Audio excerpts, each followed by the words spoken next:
Right. So we are looking at vectors at the moment, and we recognize that vectors are extremely important, but we start by looking at vector P. Right. So there is a vector P, like so. And also vector minus P. Okay. Right. And these vectors are acting. Right. They're acting on a common point. They're acting on a common point. The angle, right? The angle between, right? Between the two vectors. The two vectors, between the two vectors is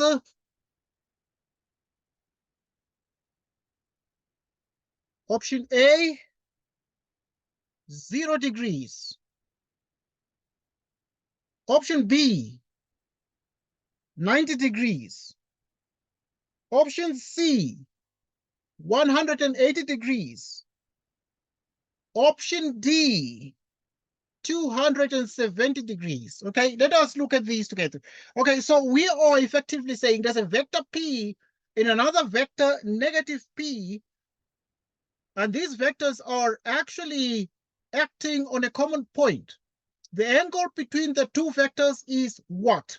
Is it 0 degrees or 90 degrees or 180 degrees or 270 degrees? So we look at this particular question here and we attempt to make sense of these. So what is your take here, Tando? What do you think of this question here?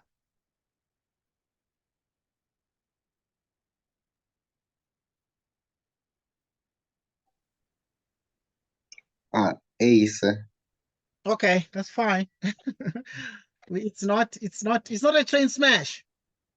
We're not wrestling. We are just practicing here. So you must always take it easy. If I ask you, the aim is not on, or the aim is not on.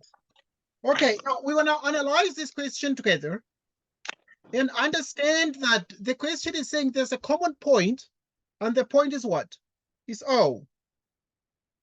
And now there is therefore a vector called vector P that is acting at the point. So there is a vector P that is acting at this point, and here is the vector P. And there is another vector, right? Another vector minus P, because the minus means it is acting in the opposite direction, right? In the opposite direction. So if we were to look at the vertical like this angle is going to be 90, and that is going to be what? It's going to be 90 degrees. And if this is true, we can view this vector, for instance, a vector in a given direction. Let's just maintain that vector. Obviously, these vectors are actually vectors on the same plane, right? So they're vectors on the same plane, and you can assume anything. You can put them on fx, on the x-axis, that is. You can put them on the x-axis, all right, or on the y-axis, doesn't really matter. Okay, if this is like the x-axis, and that's where the vectors are, okay? So now, clearly, if this vector is in that direction, and this one is in the opposite direction, and we can actually most certainly agree and understand that the effect of the angle between these two vectors is an angle of 180 degrees. Is an angle of 100 and what? And 80 degrees. So what option is it? It is option C. It is option C. Because the vector P and the vector minus P are vectors of the same magnitude but opposite directions. Opposite directions. So in other words, the correct answer is C. 180 degrees, because the examiner was saying the angle between the two vectors is what? We agreed that the angle between the two vectors is actually exactly 180 degrees there. Okay, we continue now to investigate and to understand these questions more and more. And we try to make sense of these particular questions that are very important. Okay. Now, here is another question. Right, so we are then saying, right, the statements, right, the statements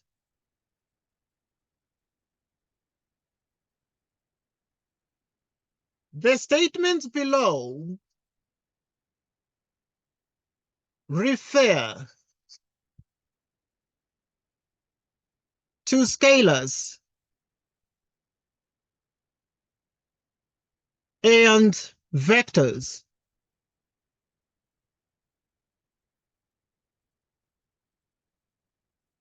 Roman figure 1, vectors can be added, together.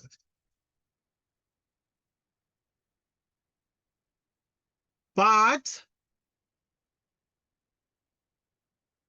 scalars cannot.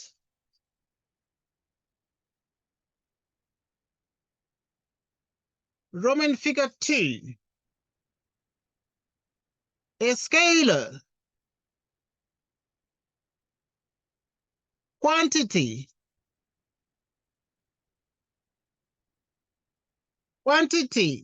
can be associated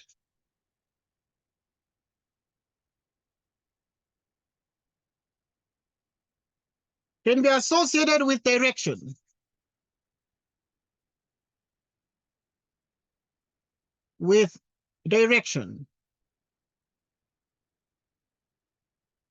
Roman figure 3, a vector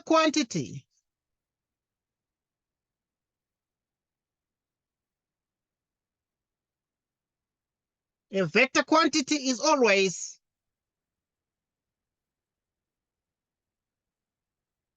associated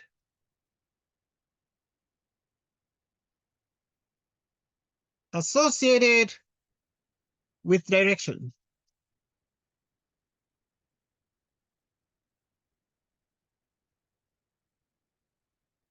Okay. Which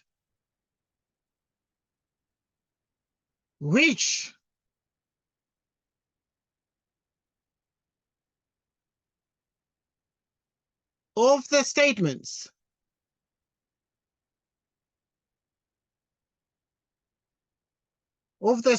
above is true?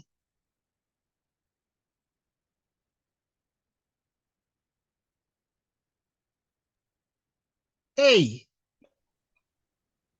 Roman figure 1 and Roman figure 2 only. B, Roman figure 2 and Roman figure 3 only. Roman figure 1 only. Roman figure 3 only.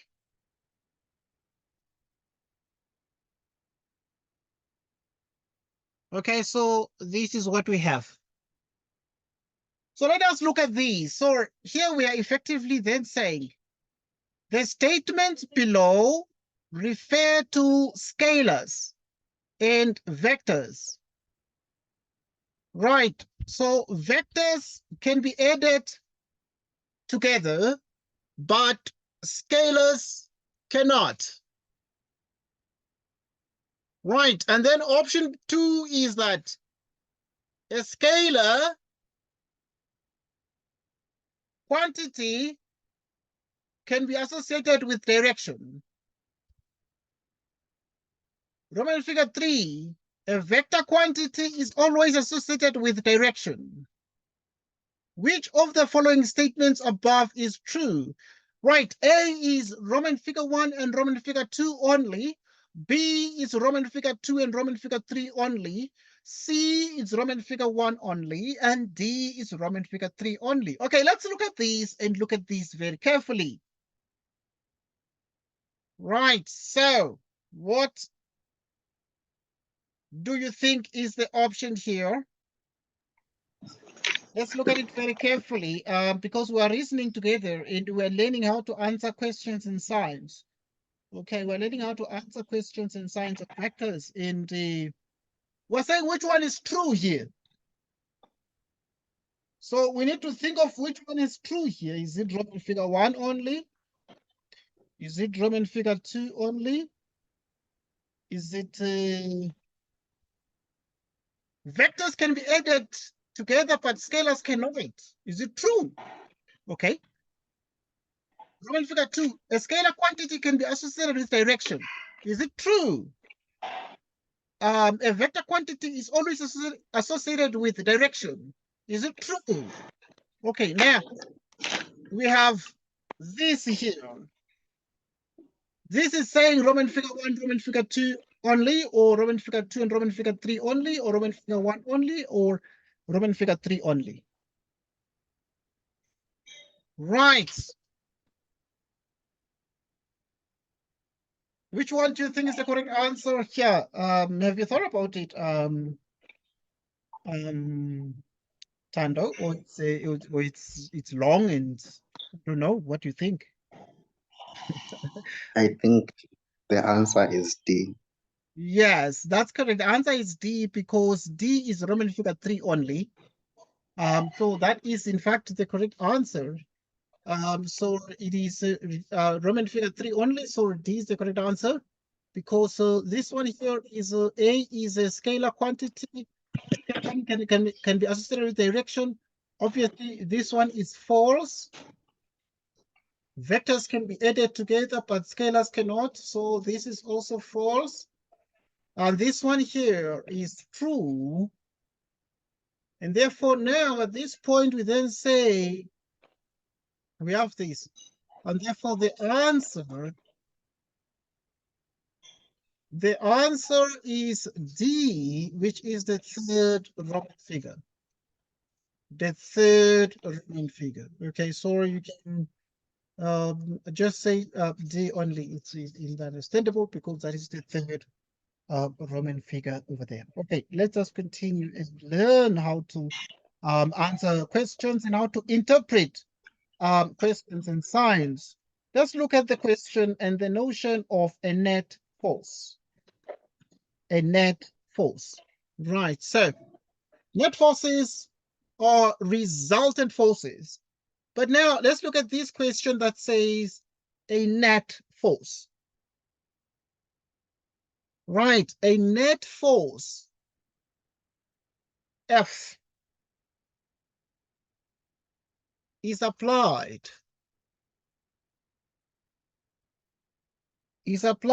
on an object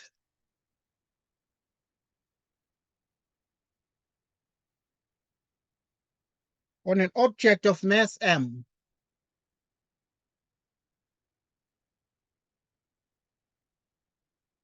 Of mass m kilograms.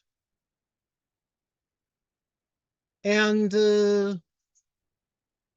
causes an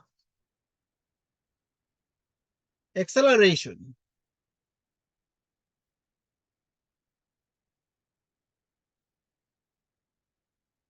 of a meters per second squared.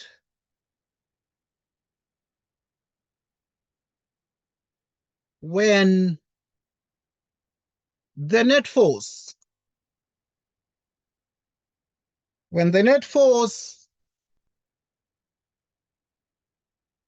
capital F, can put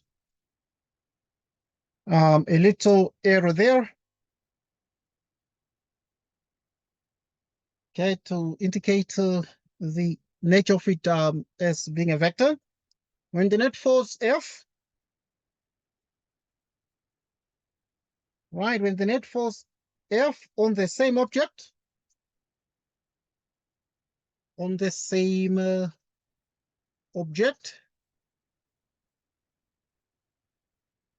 is doubled,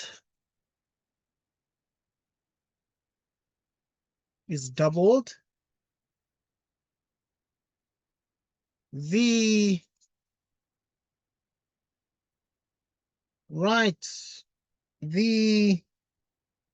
resulting acceleration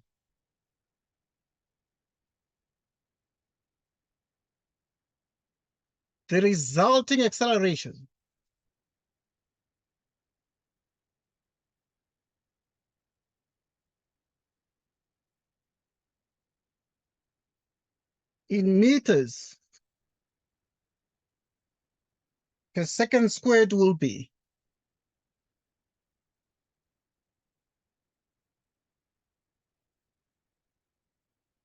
A,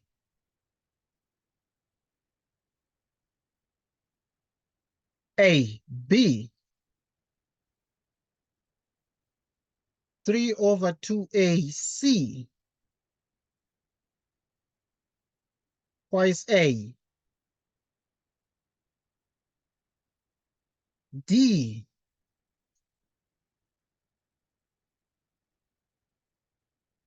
3A. So we have these objectives. When a net force F is applied on an object, okay, right, when it is applied on an object, let us analyze together, right, of mass m kilograms and causes an acceleration of a meters per second squared when the net force F on the same object is doubled, the resulting acceleration in meters per second squared will be what? So we're looking at the net force that is applied on an object of mass m and causes an acceleration of a. So in other words, when you apply the force F, it causes an acceleration of a meters per second squared. But now, when the net force on the same object is now doubled, the resulting acceleration meters per second squared will be what? Okay, so we think of these together. What is going to happen to it? What is going to happen to it? So, obviously, this one is a very, very interesting question. And therefore, I'm sure that it is very interesting that you share your view on this one and you give us some result here. Okay. What do you think, Tando?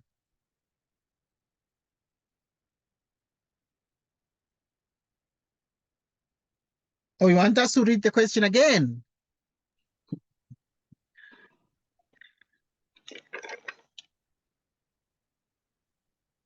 Too hard. Okay, because there is an object of mass m kilograms. And now we have a force that is applied to this object. And it is causing an acceleration A.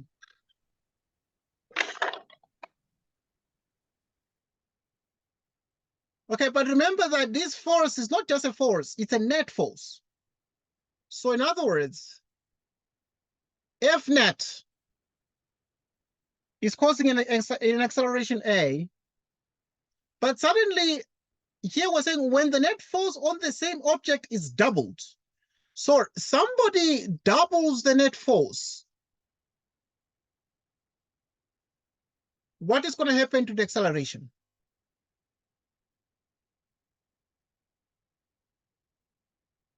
What is going to happen to the acceleration?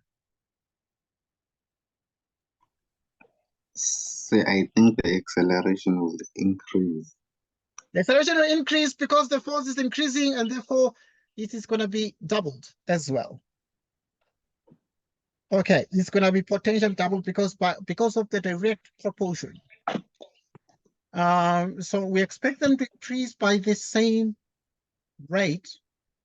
So, and therefore the correct option will have to be option C. And say, we are saying the answer will actually is option C. So what is happening here is when the net force, this one is net F net, acts on the object, it causes the object to accelerate with an acceleration A. Okay. If this is doubled, we multiply the left by 2 and you multiply the right by 2 and voila, there it is. And we can see if the net force is doubled, the acceleration as well tends to increase by the same factor. Okay, good. Now we are gaining momentum and we are trying to make sure that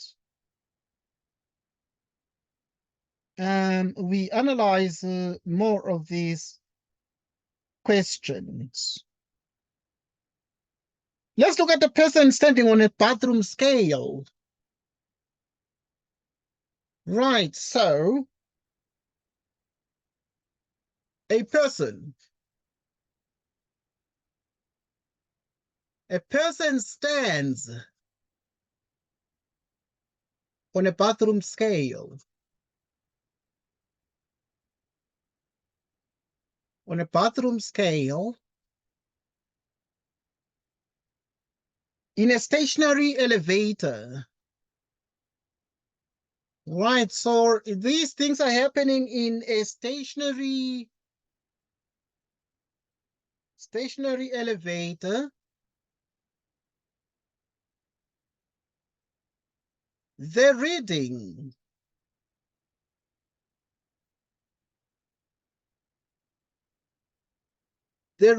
on the scale, is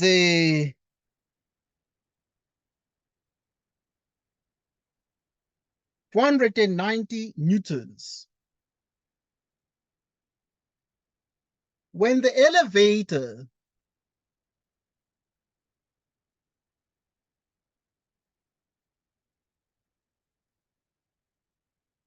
is in motion,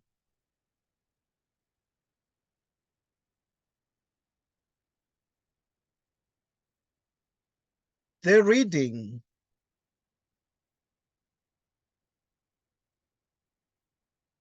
on the scale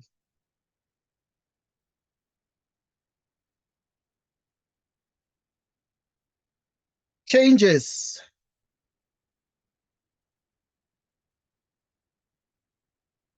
to 470 newtons.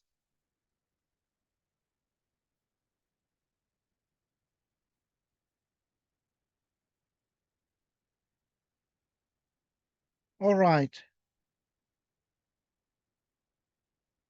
Which one? Right, which one of the following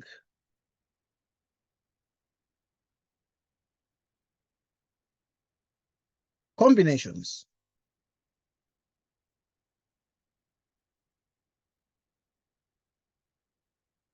best describes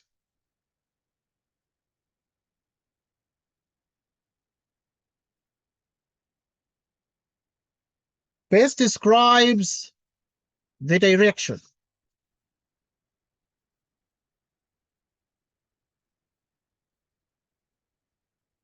of the motion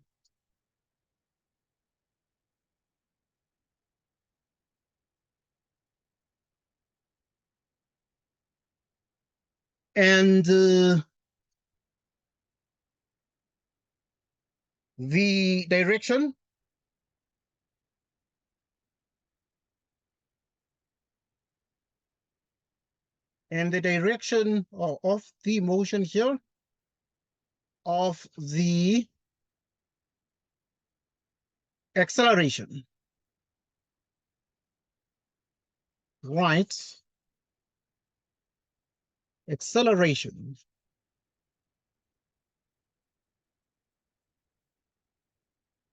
of the elevator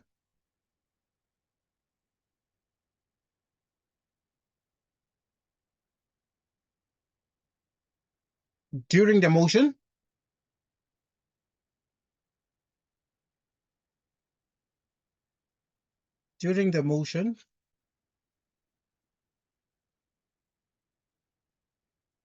right? So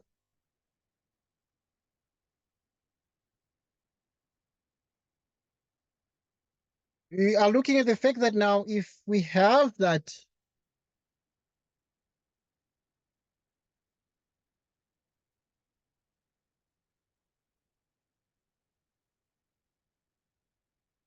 you have the direction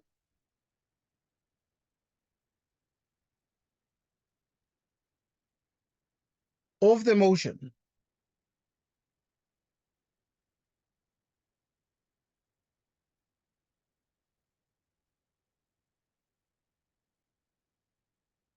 okay?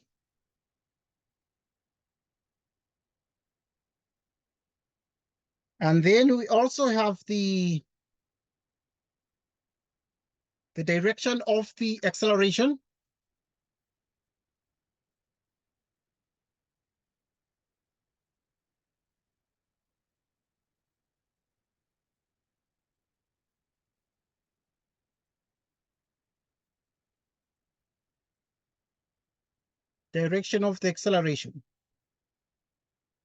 Right, so we have a couple of options. B, C, D.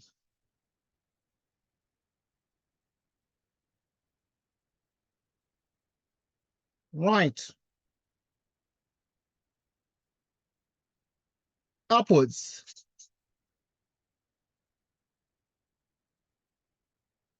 Downwards.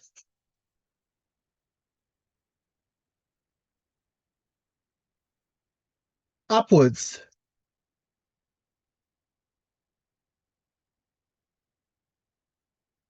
Downwards.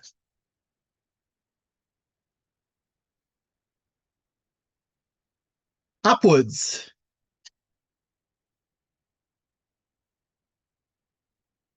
Downwards.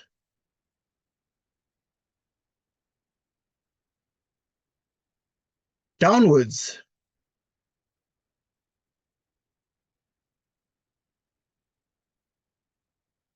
And then upwards.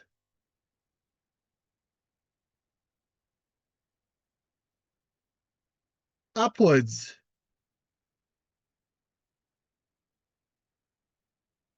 And then downwards.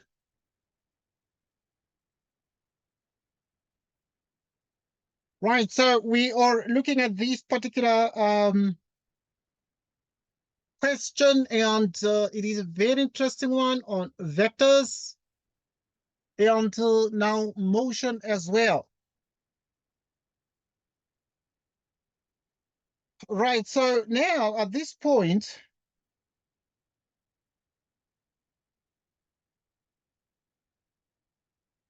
if you look at this question carefully,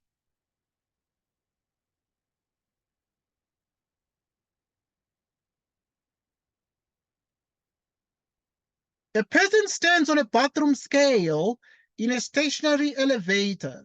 Okay, here's this elevator and it is stationary, and this person is standing on a bathroom scale that is actually in the stationary elevator. The reading on the scale is 490 newtons when the elevator is in motion. Okay, when the elevator is in motion, the reading on the scale changes to, all right. So the reading on the scale is 490 newtons when this person just standing there. But when the elevator is in motion, now the elevator starts moving, the reading on the scale changes to 470 newtons. Which one of the following combinations best describe the direction of motion and the direction of the acceleration of the elevator during the motion? Direction of the motion, is the motion upwards? The acceleration, is it as well upwards? Is the motion downwards? Is the acceleration also downwards? Is the direction of motion upwards? Is the direction of the acceleration downwards and then upwards? Is the direction of the motion downwards? Is the direction of the acceleration upwards and then downwards? Right, so this is a very, very interesting question.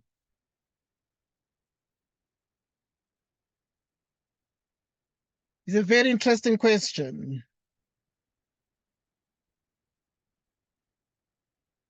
Right.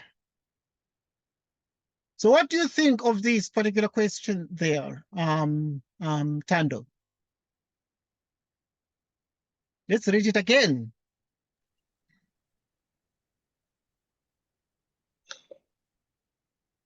A person stands on a bathroom scale in a stationary elevator. Here's this elevator and it's not moving, and this person is standing there. But suddenly, and the reading on the scale is 490 newtons, and this elevator is not moving. When the elevator starts moving and it's in motion, the reading on the scale changes to 470 newtons. Okay, so when this elevator starts moving, the reading on the scale now changes to, we can say that what is happening to the reading? The reading now is becoming smaller. When it was just stationary, then the reading was 490. When it starts moving now, the reading is smaller. Why is the scale now reading, showing a smaller reading? Right, so which one of the following combinations best describe the direction of the motion, direction of the acceleration of the elevator during the motion there? What do you think here is the motion, is it's the motion upwards, the acceleration also upwards? Is the motion downwards and the acceleration also downwards? Is the motion, direction of the motion, is the motion upwards? Direction of the acceleration downwards and then upwards. D is the motion downwards, direction of the acceleration upwards and then downwards. There. Okay. What do you think of this question, Tando?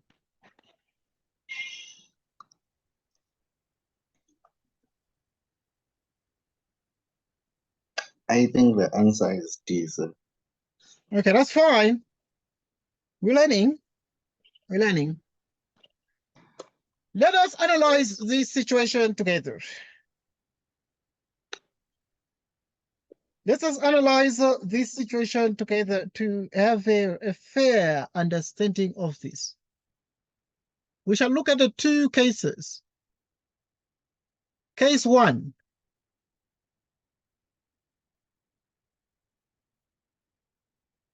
We're looking at this block here.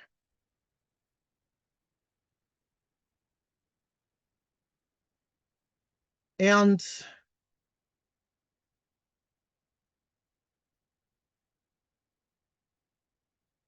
there is a There's weight. And also there is a normal force. So we have the normal and the weight when the whole system is stationary. Because obviously we are told that is it a part where this is stationary. Okay. Then now there is also another part.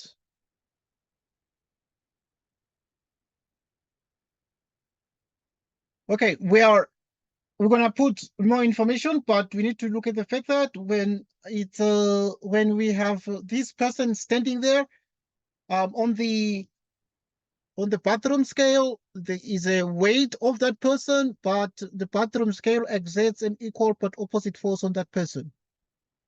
Okay. In the second case, when this is moving, okay, so let's say it's moving upwards. Right, so moving upwards. But there's also a case where it is moving downwards.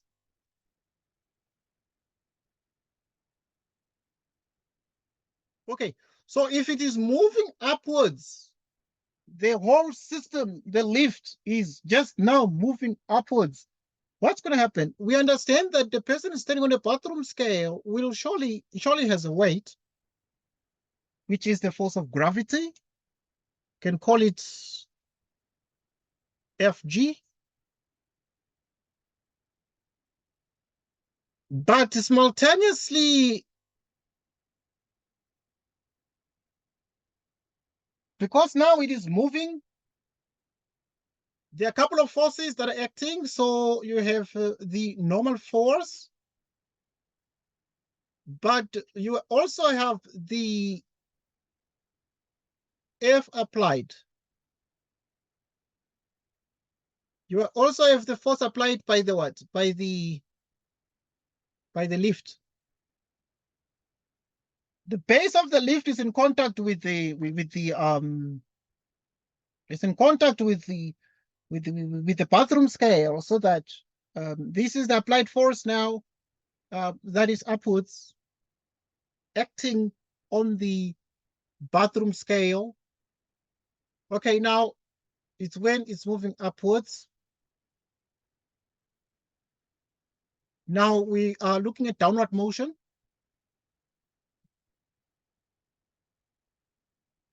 They still here a weight. Okay, but if there's this weight, and then now we are then saying, okay, here is the weight, but also we are saying there is downward motion. Right, so if there is downward motion, it means therefore you have the F applied is now downwards, but here is the normal force. Here is the normal force because it is the right. The normal force is the force by the what? By the thing. The normal force is the force by the scale on the person. Okay. Now, or by the floor of the elevator on the person. All right. I want us to look at these, but look at these very, very carefully. So what then is the suggestion here? Because if you look at these very, very carefully, and we are attempting to analyze these, and we think of this. So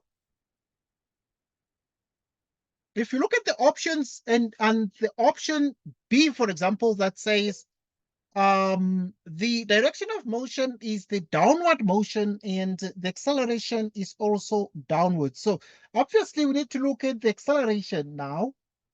In which direction is the acceleration there? Okay, but also first and foremost, the motion itself. Now, I'm glad that you realize that the motion is downwards. So we actually sort of agree that the motion now appears to be a downward motion. Appears to be a downward motion. Why? Because the downward motion indicates, therefore, that the applied force here. So now the weight is was originally downwards, and now it's still downwards, but we understand that there is a reduction in the force. There's a reduction in the bathroom scale reading from 490 to 470. So because now there is a reduction, is becoming smaller, it means, therefore, obviously, it suggests downward motion.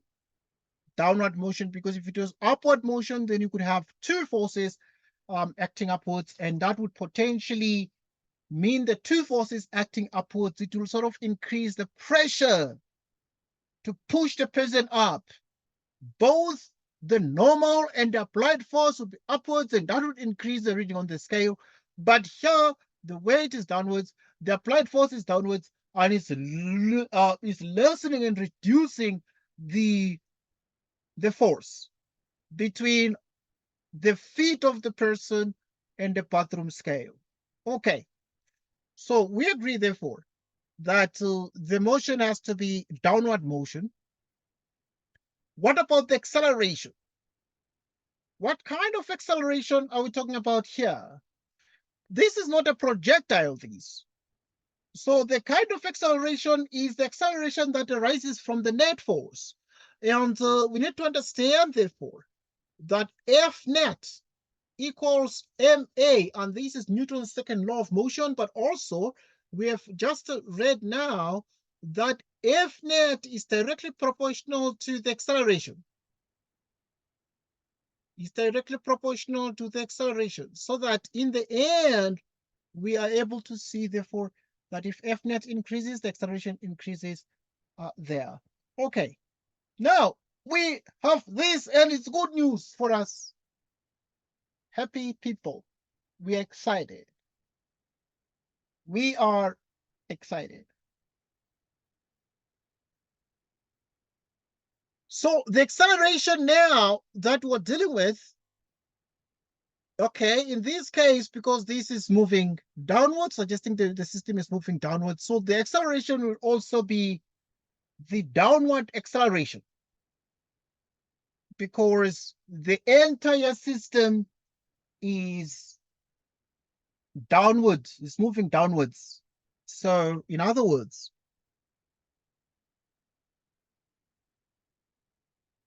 in this case, the net force is going to be downwards. Okay, because it's moving downwards, it means that F net is downwards. So if F net is downwards, it means, therefore, that the acceleration is also downwards. And therefore, the correct option is B.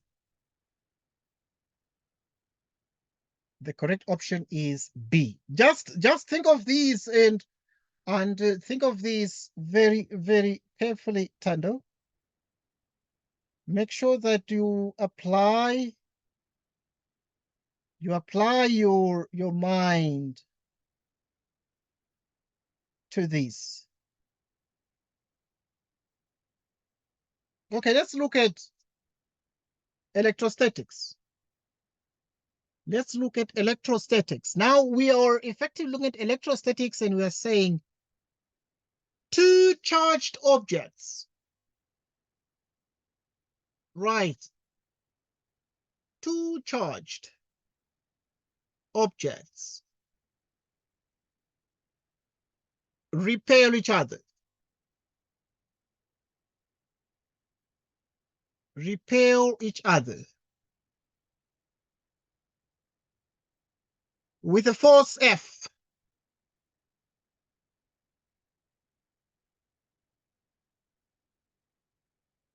With a force F when they are separated.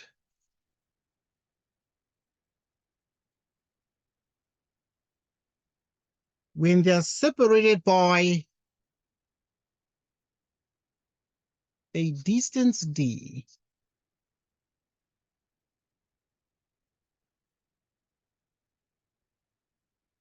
The distance between, right, the distance between the charges is reduced.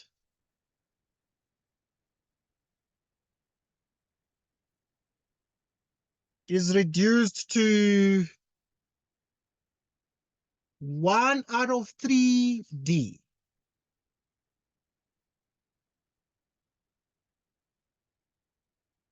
The new force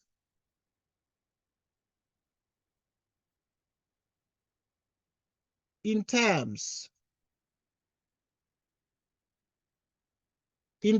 of F will now be what? So let's analyze this. So will now be option A, the force F. Option B, 3F. Option C, 6F.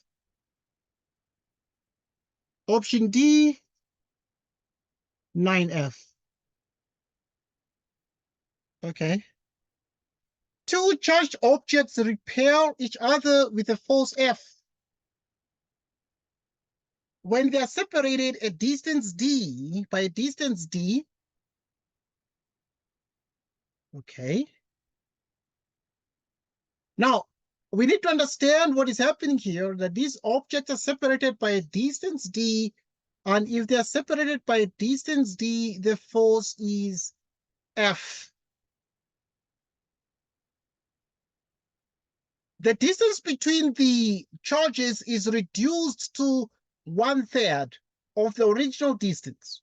So the original distance was d, but now it is reduced to 1/3 of the original distance. The new force in terms of F will now be what? So let us look at these. What will the new force be? What will the new force be? A, the new force will be F. Okay, yes, the new force in terms of F will be, or will now be, right. So the new force, because originally when the distance is d, the force was F.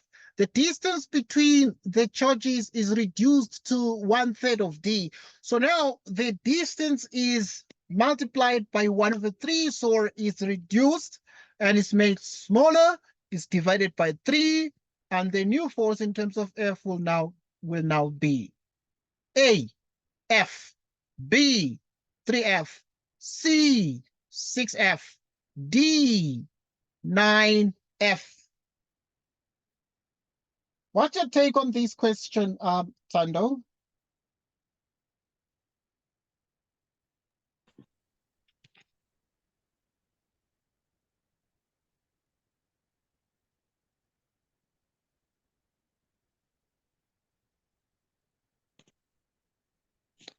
So if you don't mind, could you please read the question one last time? Okay, that's okay. Two charged objects repel each other with a force. So now there are two objects that are charged, but they repel each other. What is to repel each other? If two objects repel each other, they push each other away. Right. So they don't attract, they like push each other away. With the force F when they're separated by distance D. So when the distance is D between the objects, the force is F.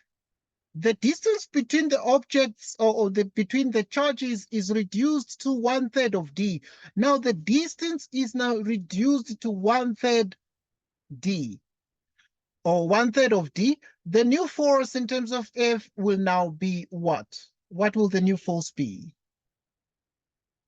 A, F, B, 3F,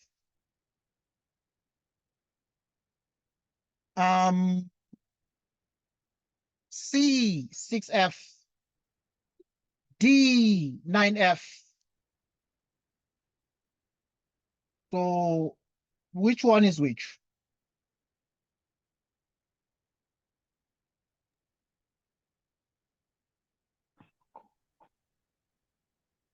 So you need to think about it. You need to think about it, of course. You need to think about it, of course.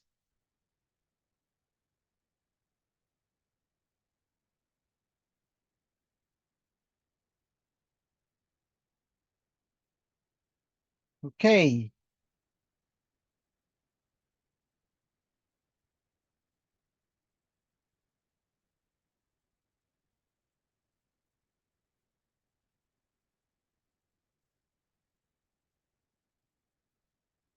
Okay.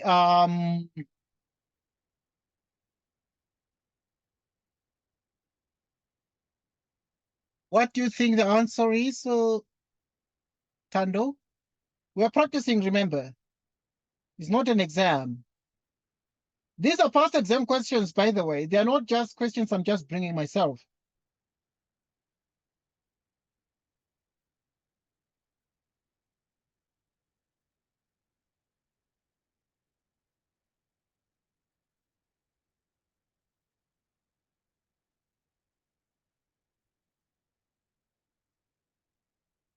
Okay, these are past exam questions, Tando. They're not just stories that I'm bringing to you.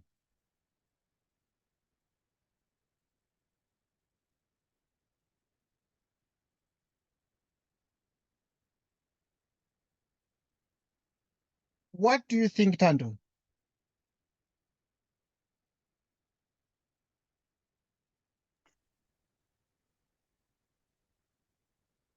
I think the answer is B. That's fine. It's okay.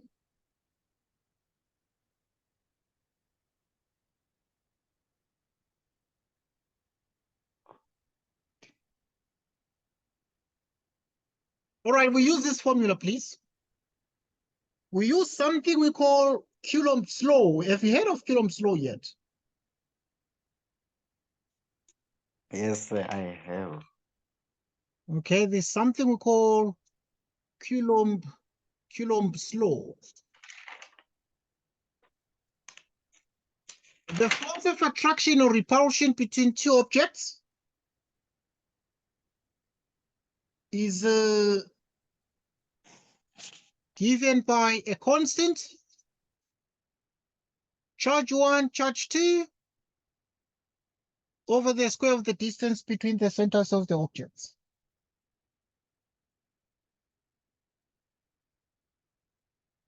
So that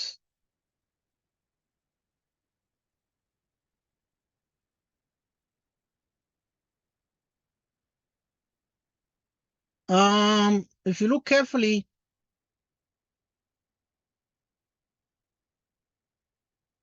now we're saying these are two charged objects which repel each other with a force F, and the distance is D.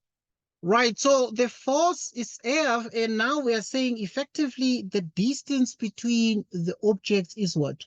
Is D. Now, what then happens when we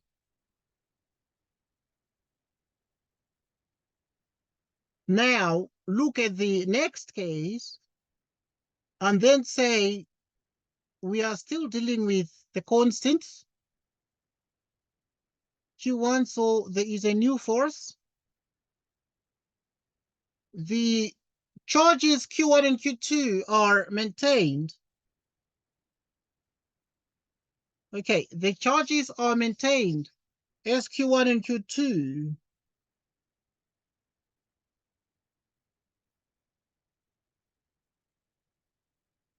The distance is now 1/3. So that the new force is now to be found, because we want to find a new force, because originally the distance was d and the force was F. Now the distance is now 1/3, so that this becomes charge 1, charge 2, d squared over 9.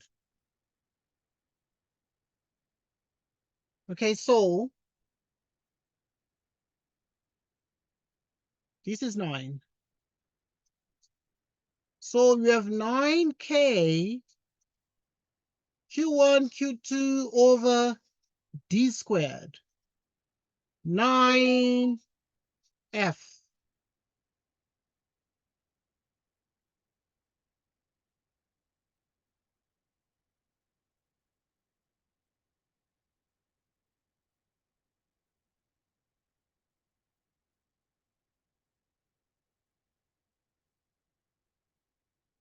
Okay, we continue.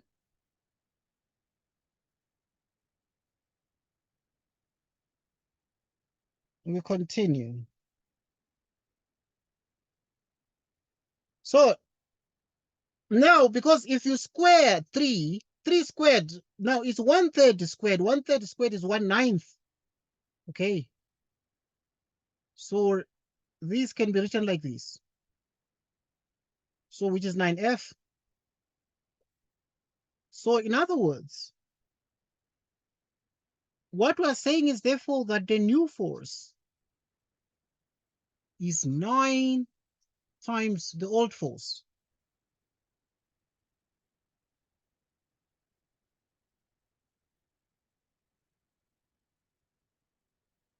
Okay, we'll continue.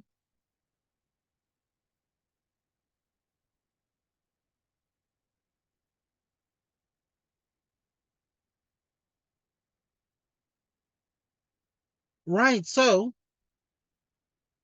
F nu is 9f.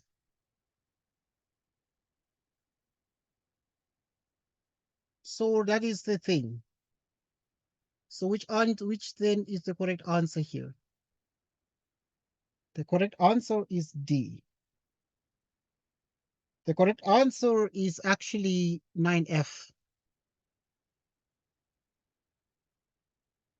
Is 9f.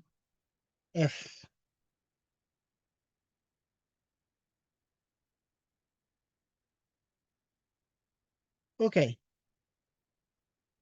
So we continue.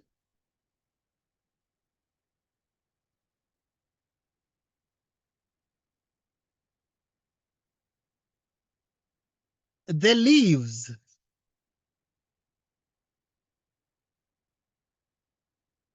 The leaves of the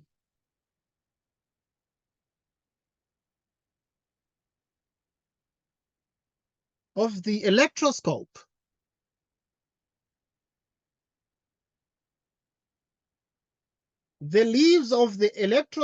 in the diagram below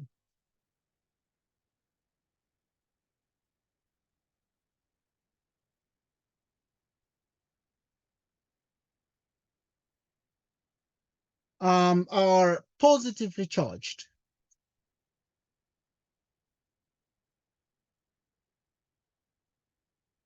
Are positively charged.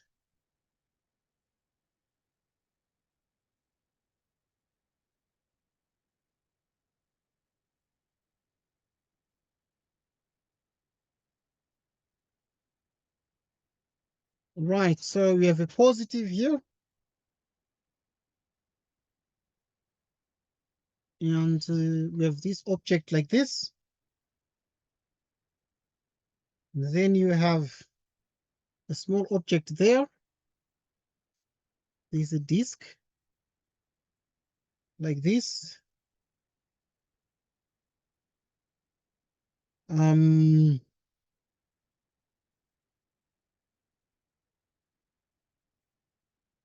Right, and then now we close here.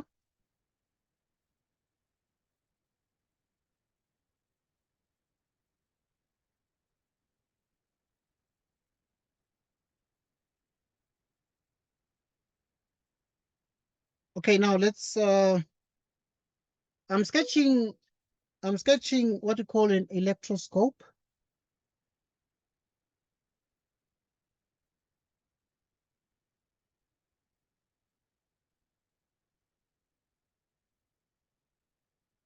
Okay, I'm sketching this electroscope.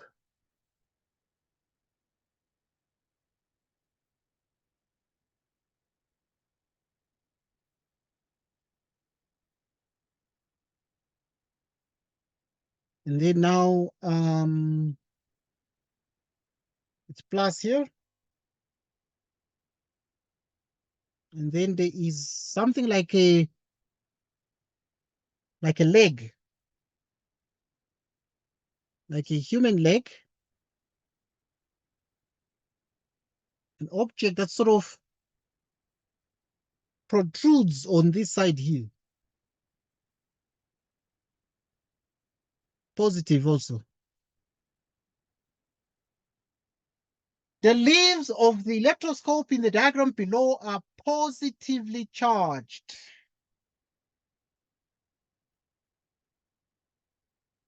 You can see the positivity there.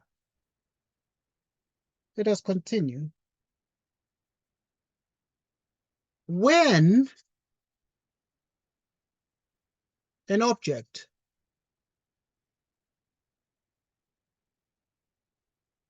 is brought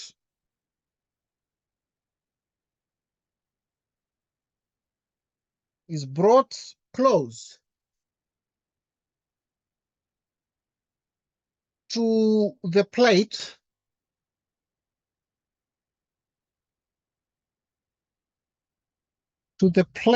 the leaves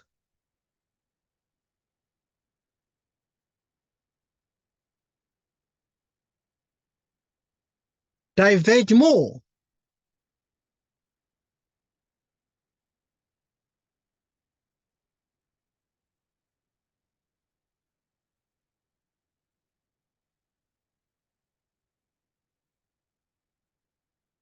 Diverge more.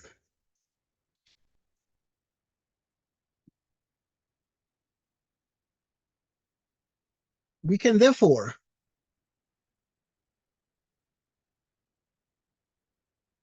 we can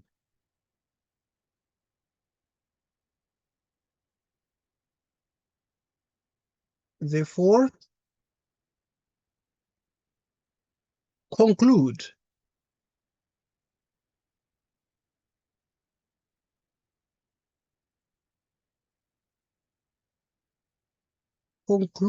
that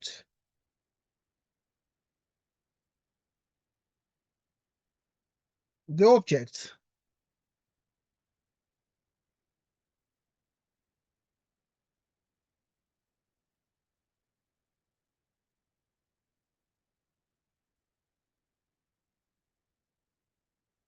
is positively charged.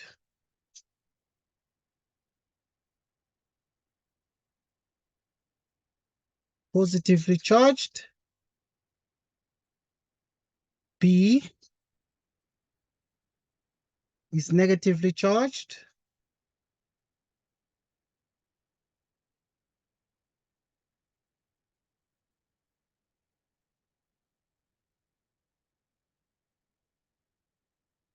C is not charged at all. D releases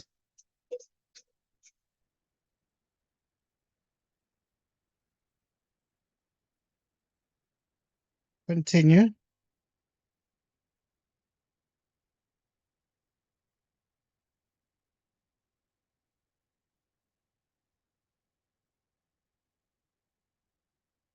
Okay, releases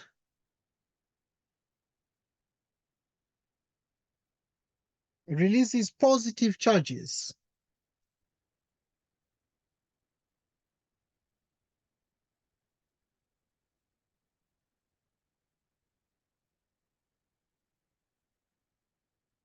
Releases positive charges.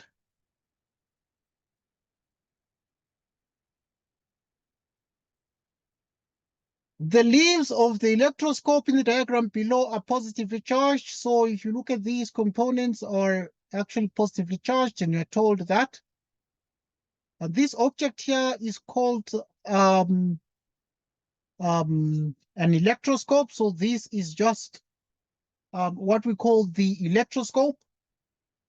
Right, so now, and we are using this in science for a variety of purposes. And here is the electroscope we use in science. And now the leaves of the electroscope in the diagram below are positively charged, positive, positive. When an object is brought close to the plate, here is a plate. And now an object is brought closer to the plate, the leaves diverge more. So what happens is the leaves go further away from each other. We can therefore conclude that the object is positively charged, or is negatively charged, or is not charged at all, or releases positive charges. Okay, let's look at this question very, very carefully together and see what your take is on this electroscope. Right, because the electroscope is very, very important. Right, so now, if it is so important, what then can we conclude? When an object is brought close to the plate, the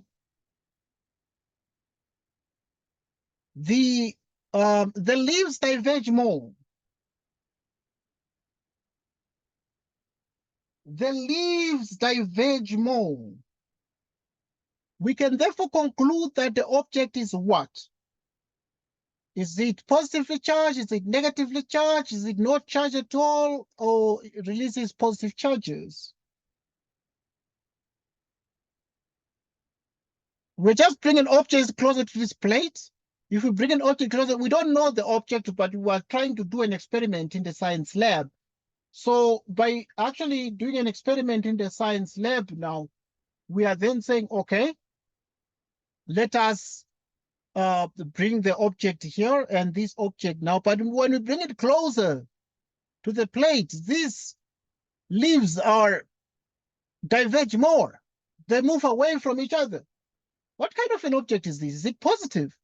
Is it negative? Is it not charged at all? Or does it release positive charges? What is happening with this object, actually? What do you think, Tando? Maybe you'll say we have never seen an electroscope. Obviously, you don't need to have seen an electroscope to answer this question, you know. My take says that the object has to be positive. Yeah, excellent. The object has to be positive.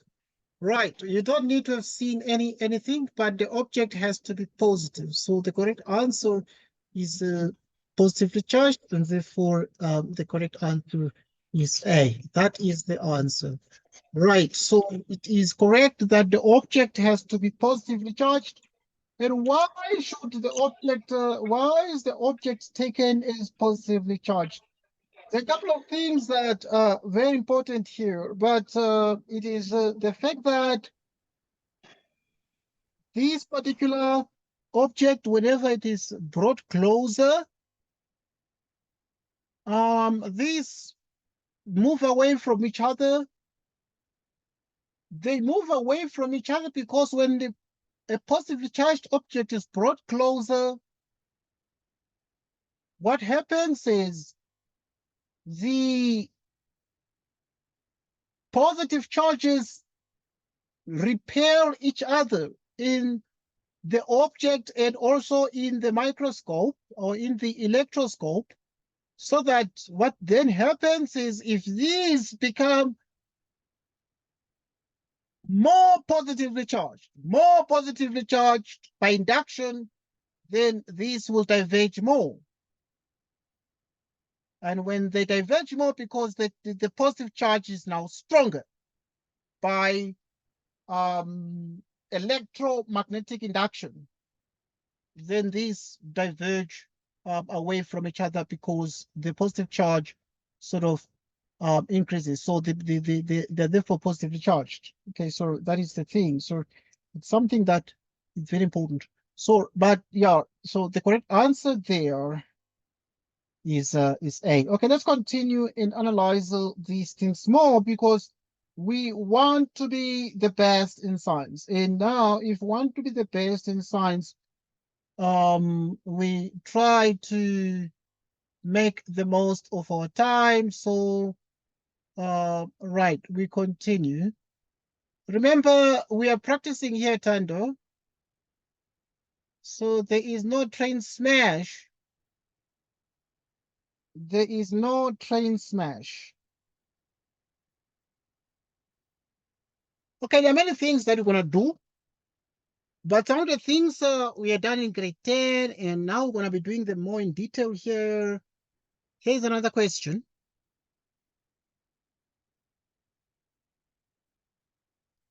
Right, which one?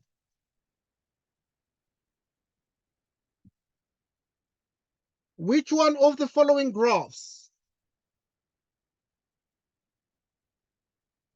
Of the following graphs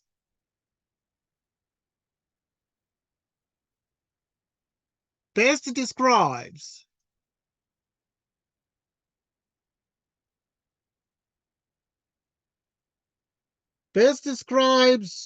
or best represents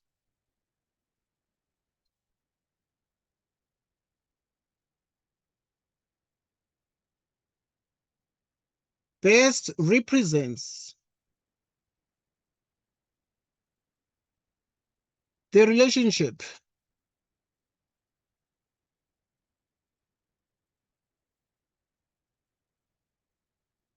between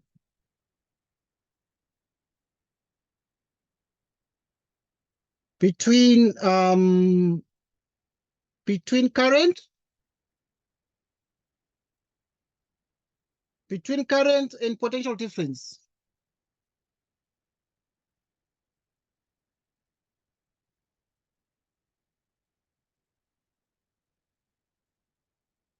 And potential difference. For a conductor,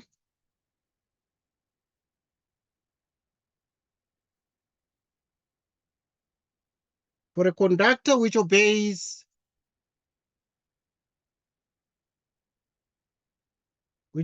Ohm's law.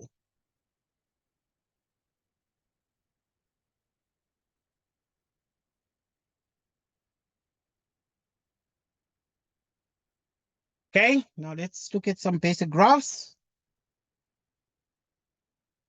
A, if the graph does this, okay, there's option A here, and there is a current like this, potential difference, and you have this graph. Option B, you have current, potential difference,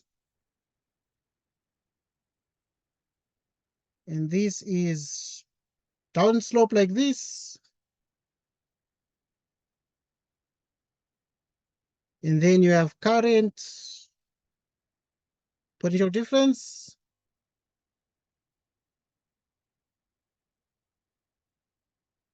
And these proceeds like this.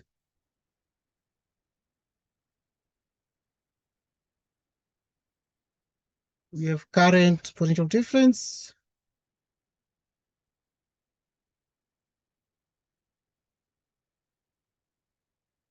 And you have the graph from the origin. Okay, this was done at grade 10, but we recap on it at grade 11, and you will take it to matric. So let us look at these now and make sense of these together. Right, so if you look at these carefully, which one do you think is the correct one from grade 10? You might have revised it now at grade 11 with your teacher, but this is grade 10 work, but we're gonna be studying it more here. And we're gonna be making these a big deal. But what do you think now of these, Tando, if we're looking at this question?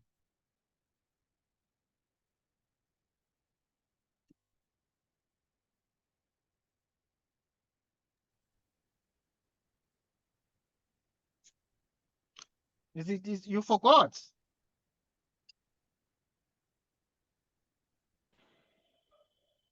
You forgot these things of Ohm's law.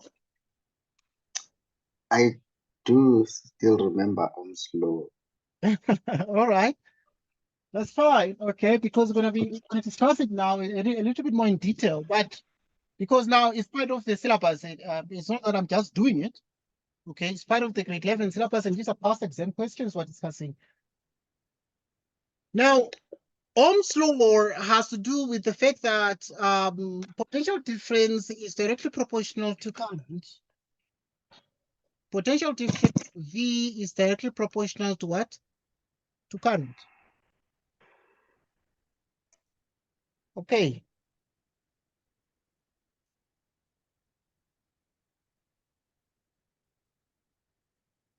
So now, which of the following graphs best represents the relationship between the current and the potential difference?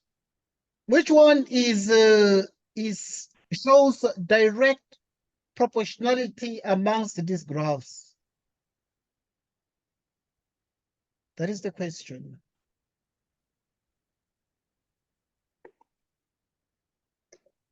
Direct proportionality is shown by D. Direct proportionality is shown by D. And this therefore means that the correct option, the correct answer here is D. So the answer is D. The answer is this one. Because direct proportionality, when current increases, potential difference also increases. But there is a direct proportionality because this graph is straight. It's a linear relationship.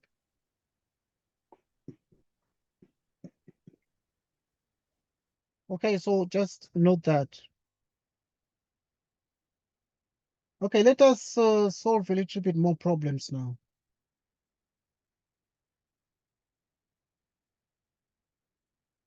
Let us solve a little bit more problems right now.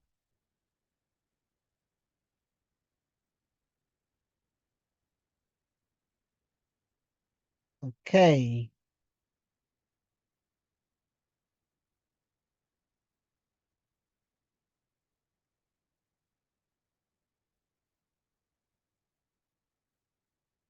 Okay, let us look at this one.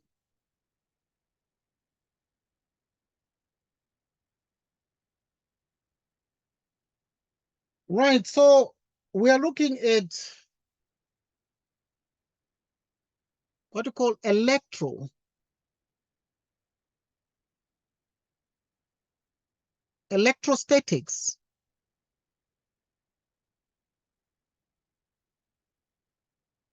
And we start by saying 2. identical, metal,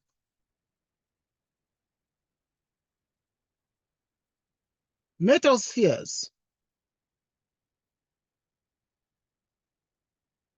P and Q, separated,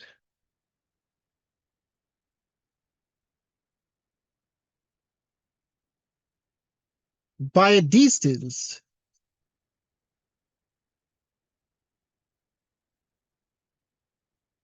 by a distance d,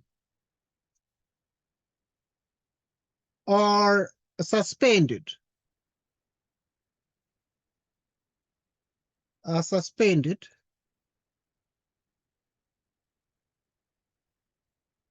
suspended from an insulated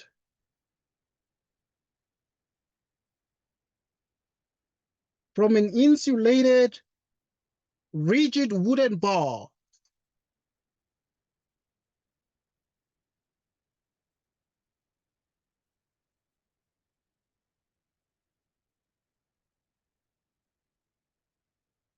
as shown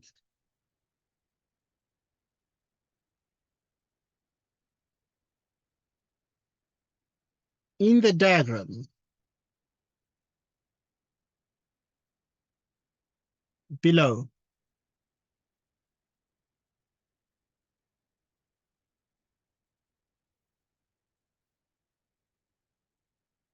The charge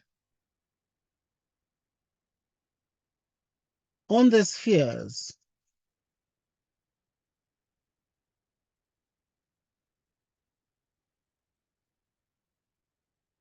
are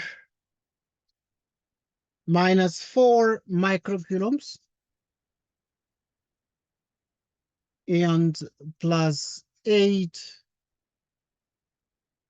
microcoulombs, respectively.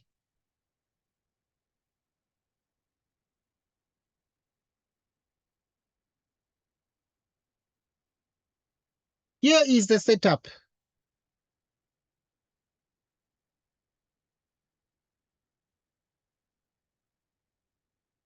And here is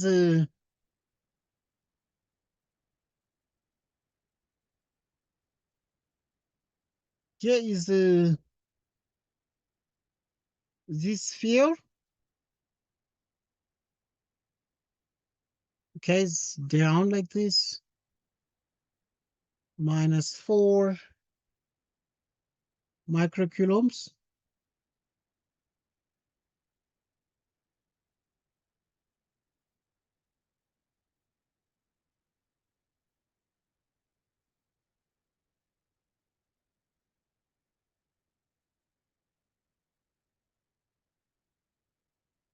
The distance is d.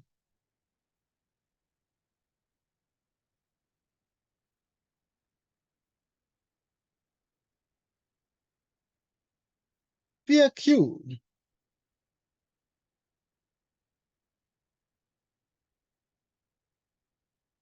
Experiences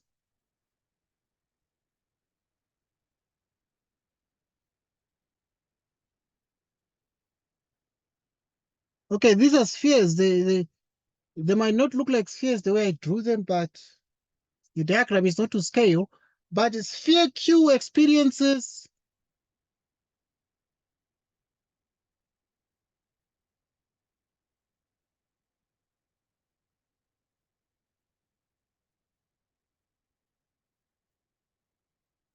experiences an electrostatic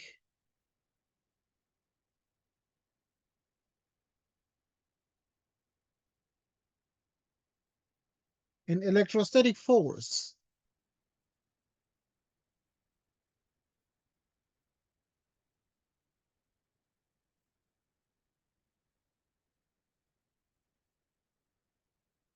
in which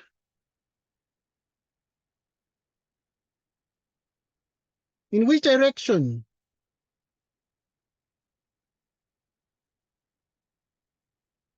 will sphere Q move?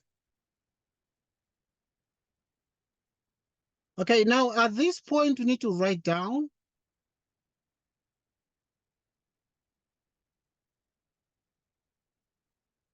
only to the left or to the right.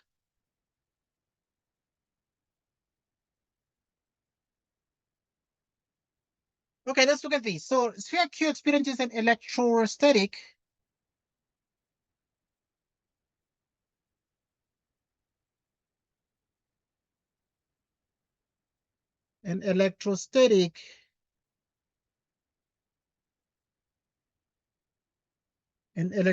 force. The sphere Q experiences an electrostatic force. In which direction will sphere Q move? Write down only to the left or to the right. So two identical metal spheres P and Q are separated by a distance d. Okay, we can see the distance is d between these metal spheres. Okay, are suspended from an insulated rigid wooden bar. They're suspended from this wooden bar, as shown in the diagram below. Okay, the everything has been shown here. The suspension is what has been shown. The charge on the spheres are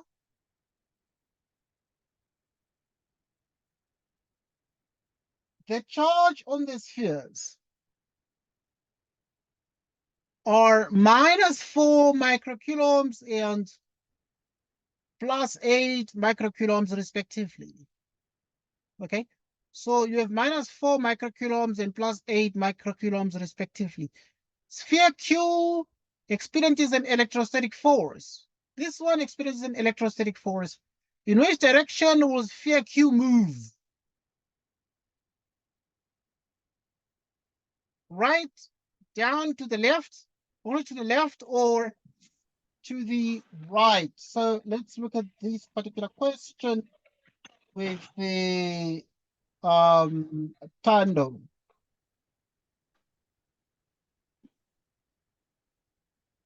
Right. I see. Have you seen electrostatics before?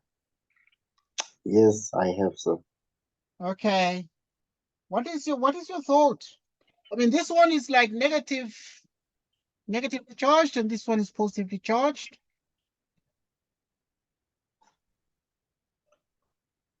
And this one has a net negative charge of -4 and a net positive charge of +8. Now the distance is d between them, but in which direction will sphere Q move? And why?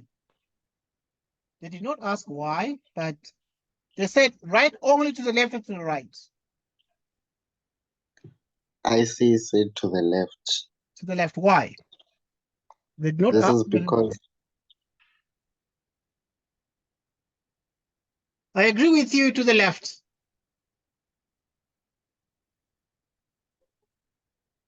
To the left, because they're going to attract each other. So when they attract each other, they will move towards each other. So when these two move towards each other, so in other words, this one is going to move in this direction, and that is going to move in that direction. So there's going to be attraction. Or there's going to be what you call a force. A force of attraction between the two. Okay. And therefore, we agree that it's going to move the other way. It's going to move to the left.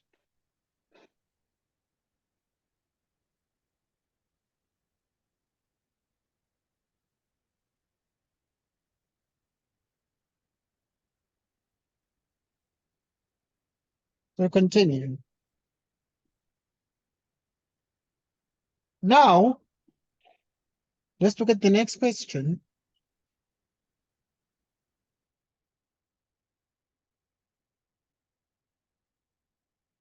The next question is the spheres.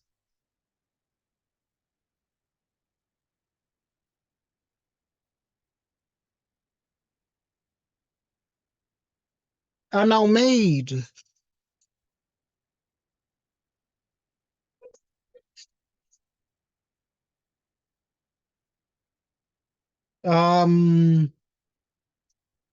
to touch and are then separated.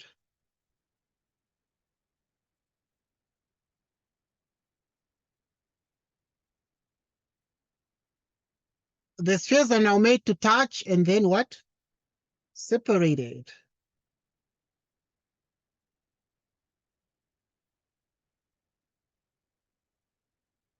This question says,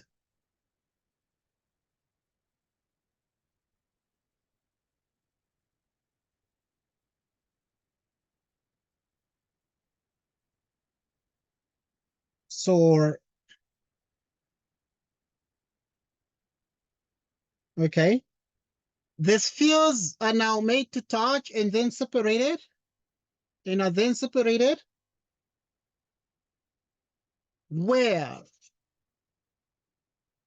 electrons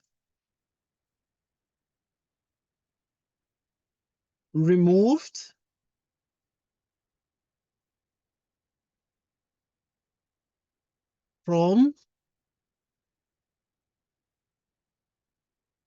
from or transferred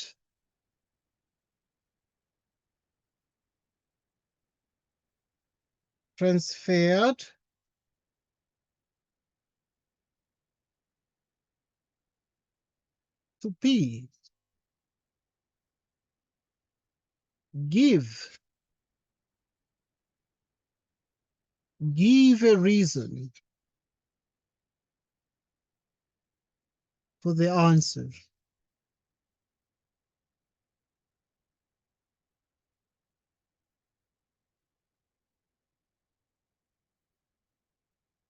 The spheres are now made to touch and are then separated where electrons removed from or transferred to P. Give a reason for your answer. What is happening here, Tando? So say object Q is going to gain electrons. Object Q is going to gain electrons because it was initially positively charged. We can see here in the diagram, isn't it?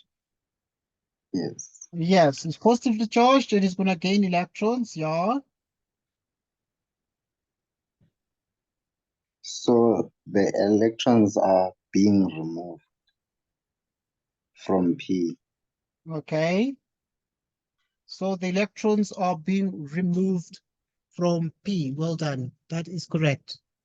So obviously, as a consequence here, the answer is that they are removed.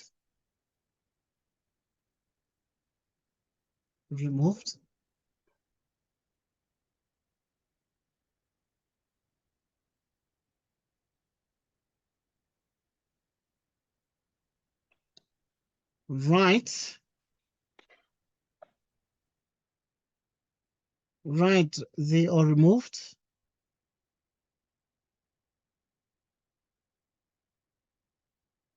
Removed from P.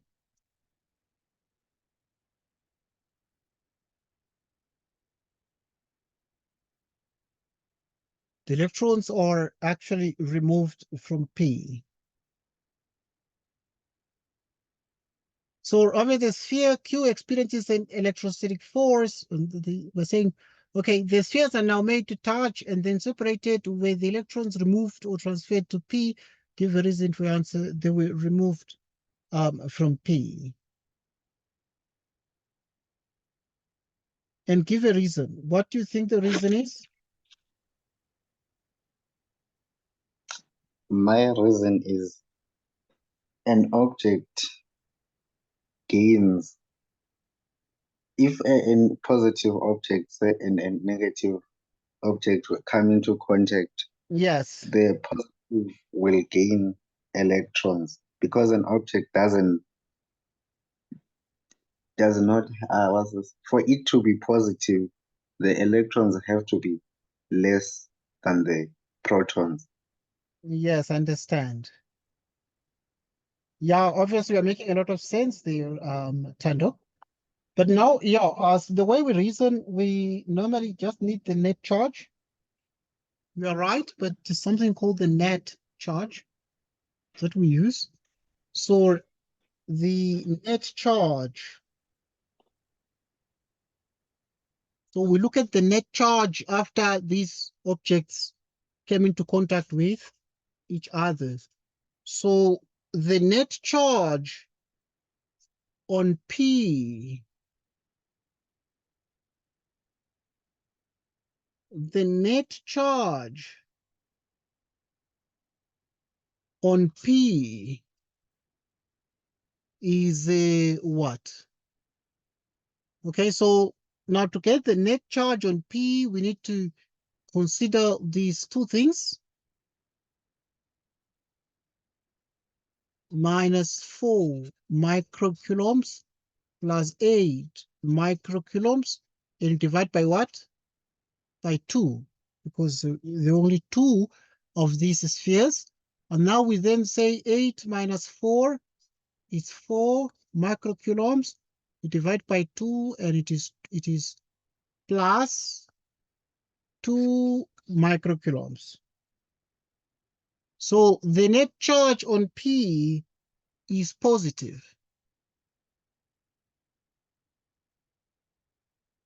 Because the net charge on Q is positive and Q, the net charge on, on P, the net charge on P is positive, and P was negative before, but now it is a positive charge. It means that the electrons were removed. It means that it lost electrons in the process. Okay. Right. Or if you don't want to put it like this, you can say excess positive charge means that because it has now an excess positive charge. Now it has an excess positive charge after the contact.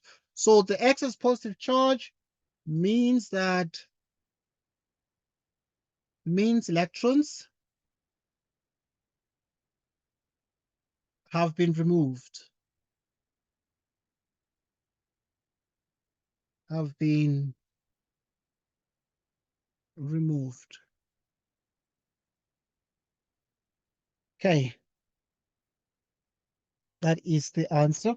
Let us answer more questions. Now we are bringing also a different dimension to this, and we do a calculation or a set of calculations. Right, we're looking now at 9.1.3, and we're saying calculate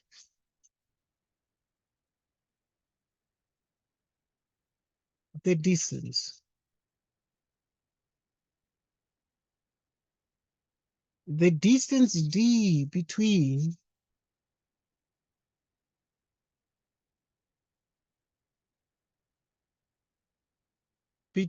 the two spheres. if the magnitude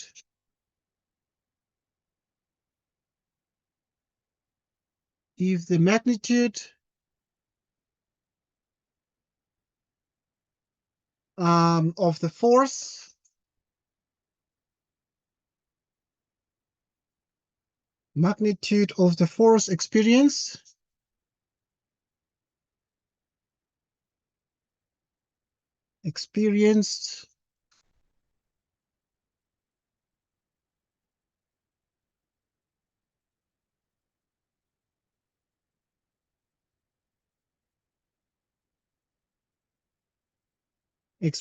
by P is 0.8 newtons. Calculate the distance d between the two spheres if the magnitude of the force experienced by P is 0.8 newtons. Let's look at this.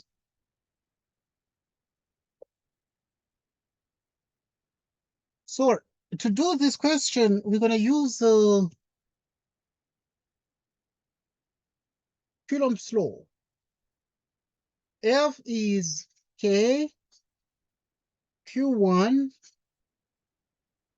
Q2 over R squared.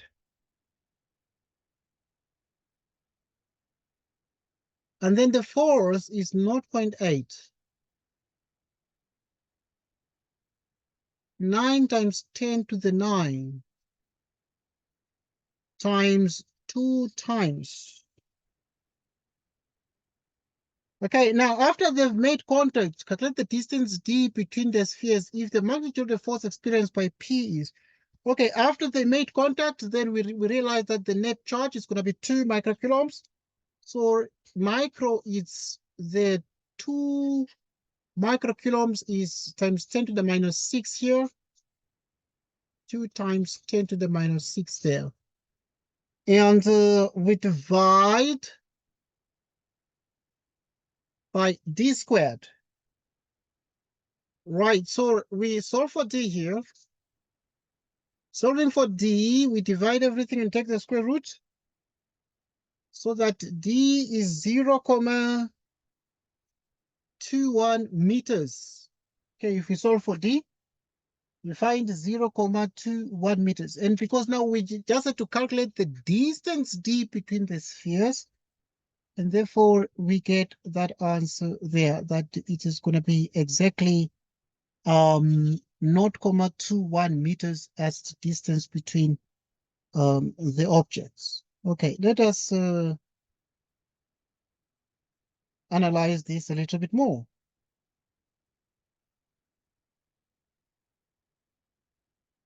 Okay, because this question 9.3 is the spheres are now made to touch. It's after they've been made to touch. So after touching, then we must get the net charge on P and the net charge on the other one, because the charge there will be an even distribution of the charge on both spheres, and therefore we add and divide by 2. Okay, and therefore now the charge on each sphere on P is going to be 2 times 10 to the minus 6. And obviously that is because of the plus 2 microcoulombs on each of charge on each, and therefore 2 times 10 to the minus 6, but also 2 times 10 to the minus 6, and it's divided by d squared, the distance between the two spheres, and therefore we can solve for d there. Okay, sure that that's pretty easy, but we shall do also more practice of these kinds of questions, and we shall also do more of electromagnetic induction. Okay, now let us look at this one.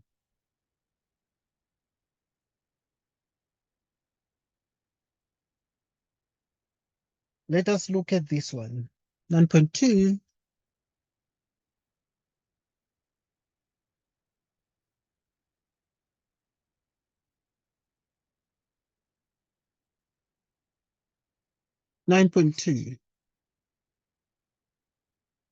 charges.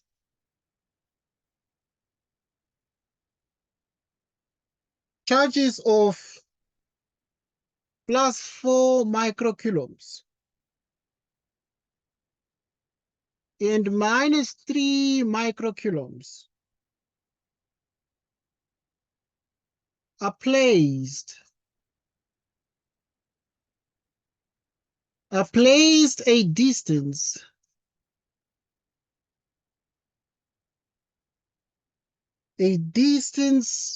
naught, 2 meters apart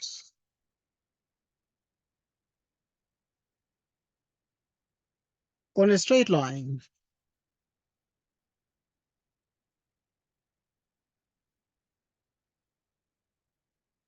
On a straight line as shown below.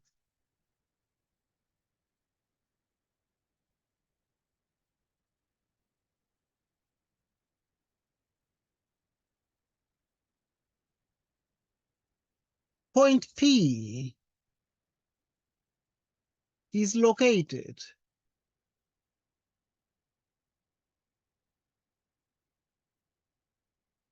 (0.1 meters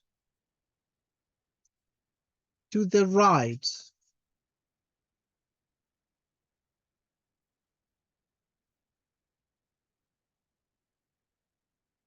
of the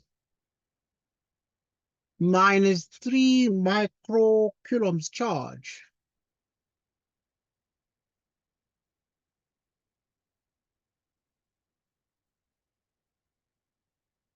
Okay. Now here we have +4 microcoulombs. Here we have -3 microcoulombs. P.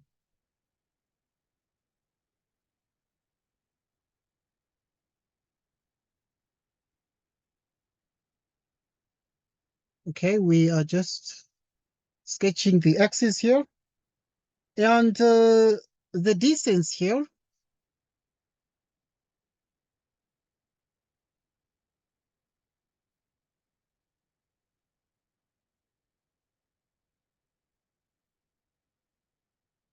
(0.1 meters).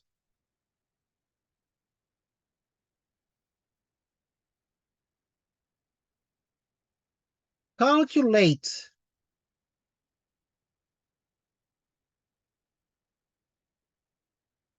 the 9.3.1 net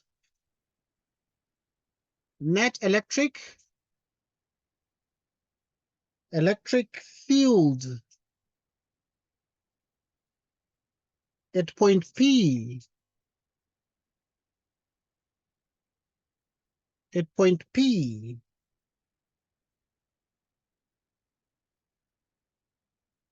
Okay, let us look at this now. So charges of +4 microcoulombs and -3 microcoulombs are placed the distance 0.2 meters apart on a straight line. Okay, as shown below, point P is located, here is point P. It is just located to the right of the -3 microcoulombs charge. Calculate the net electric field at point P. We want to find the net electric field at point P. And so let us analyze the net electric field at point P.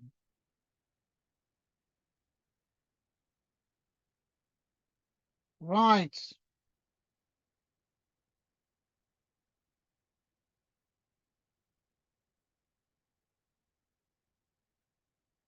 So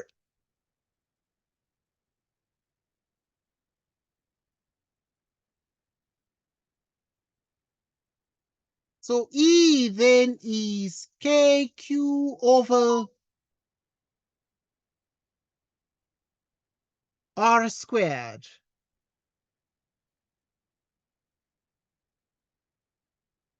Okay, so now I'm giving you 2 minutes to calculate the electric field at point P. Electric field at point P. I'm giving you like 2 minutes. And then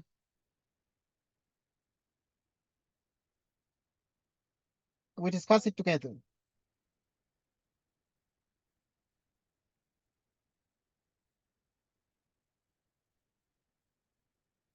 And then we discuss it together. So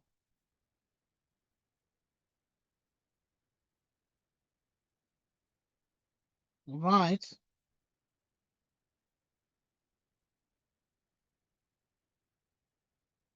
Okay, you're trying it, right?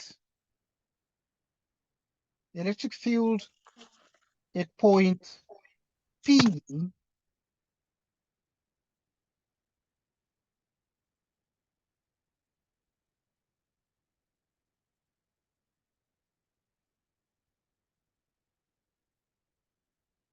Right, so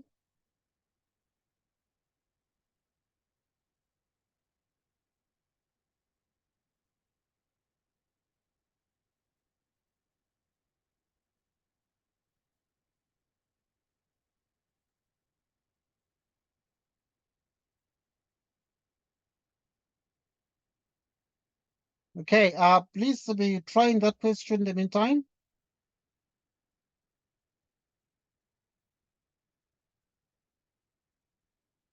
Be trying the question in the meantime.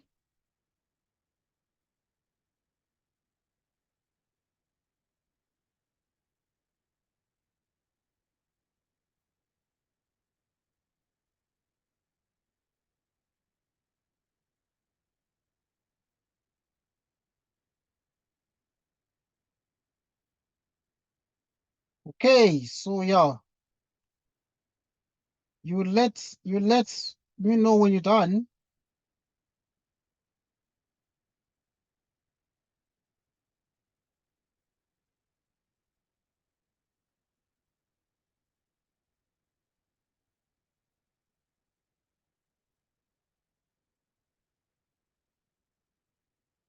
Right. You let me know when you're done, Tando. Yes, sir. All right.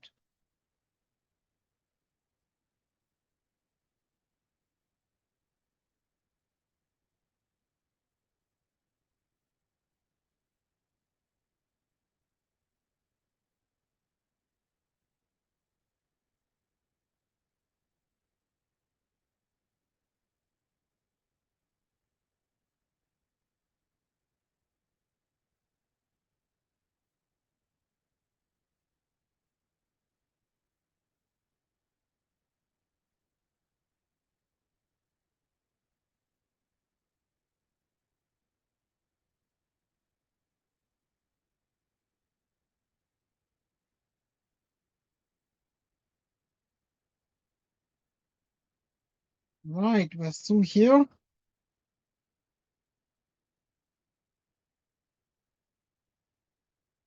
We're still here.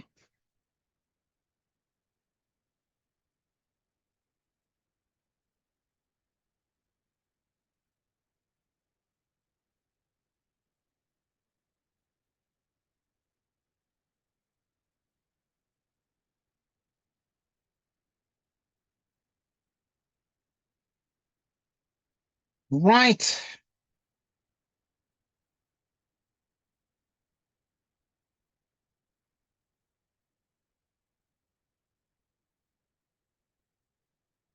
When Tando is done, you're gonna let us know that okay, now you're done, and we quickly do the corrections.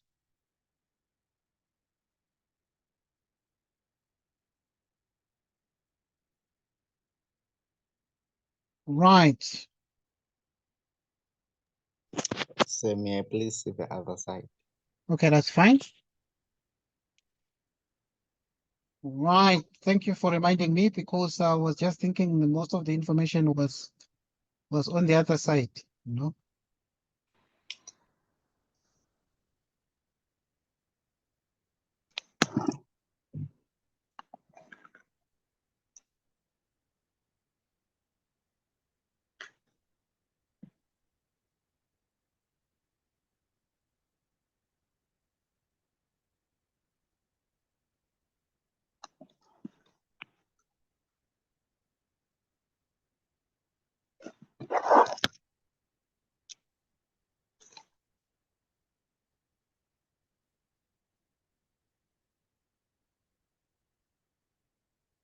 Right.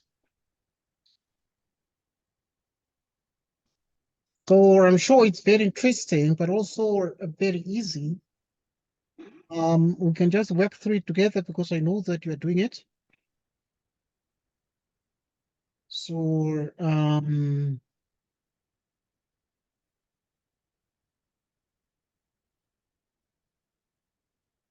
we continue together. We continue together.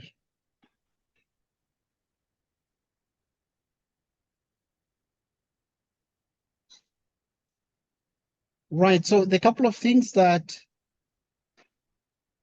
are very important for us to be in a position, because we want to find the net electric field at point P, and to find the net electric field at point P, and here's the point P, and we want to find net electric field at this point.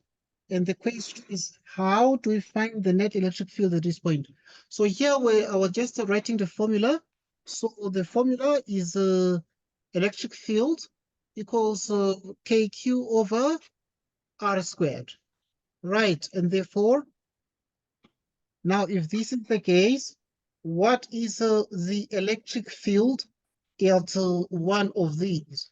So the electric field at at these 4 microcoulombs charge, and the electric field at the -3 microcoulombs charge, and then now we find the net electric field by considering the vector result. So we do it like this.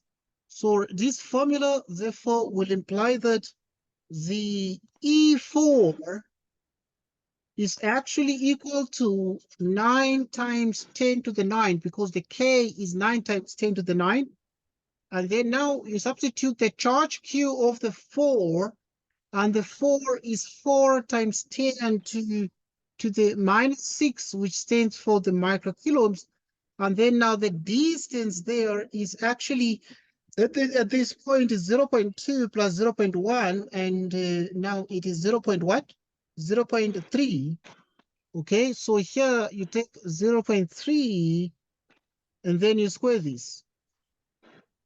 So which means that E4 would be given by 4 times 10 to the 5th power newtons per coulomb, and it is to the right. It is to the right. Why is it to the right? Because we understand that there's a force of attraction between the two, and if these are attracted to each other, then this one is going to move to the right. Okay, we're finishing our discussion because I'm aware that it's after 10 now. Okay, and then now there is also the -3. The electric field due to the -3 is going to be calculated as you put the K here. The K is 9 times 10 to the 9. The Q is 43. So you actually put the 3. You can put it without the sign, and to the -6. To the -6. And then you divide by the -3 now is here, and with respect to P is 0.1. Okay, is 0.1, and you square this. And then if you get the result here, it is exactly the same as, let me just write at the bottom. It is exactly the same as E minus 3 is exactly the same as 2,7 times 10 to the 6th power newtons per coulomb. Okay, now the e to the minus 3 now, because it's attracted to this, so it's going to move to the left. It's attracted to the one on the left, so it's going to move to the left. So this one is to the left. Okay. Right. So now what is the net electric field at point P?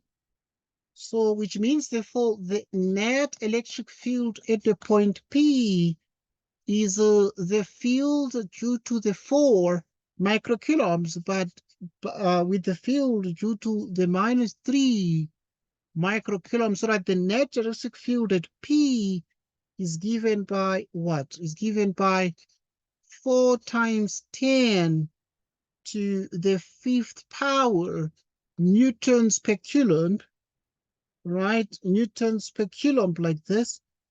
And we add to this one here, which is because the 3 is negative, we can bring in the negative, and it is exactly negative 2,7 times 10 to the 6th power newtons per coulomb. And we do this now, we compute everything here, which is 2,3 times 10 to the 6th power newtons per coulomb, because it is obviously positive, so it is to the left. It is to the left. Right, so it is to the left because it is essentially the net, and we agree therefore that we saw that the 4 was positive, and obviously the 4 was positive, but the 4 being positive was moving to the right because of attraction. The minus 3 itself was moving to the left, okay?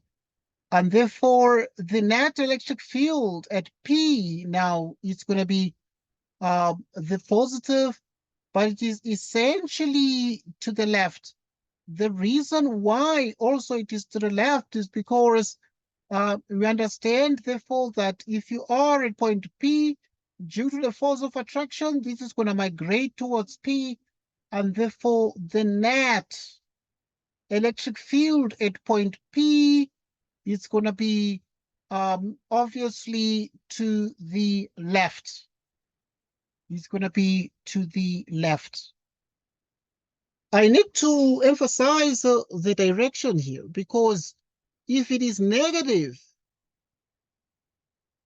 if you have a negative object, then the electric field lines are towards the object, but obviously if it is positive,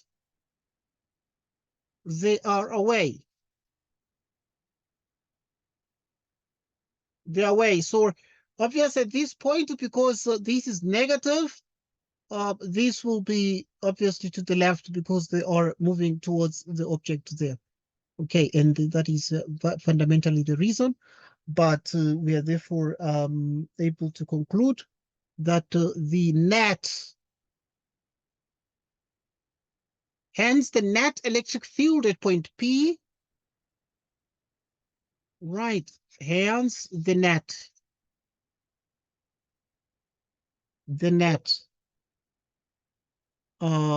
electric field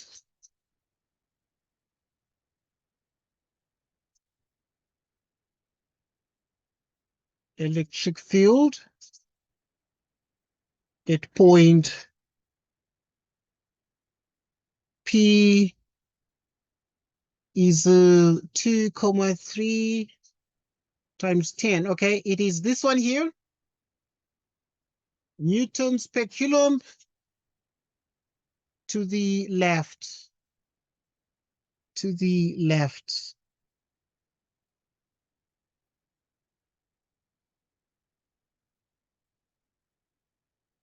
To the left. Okay.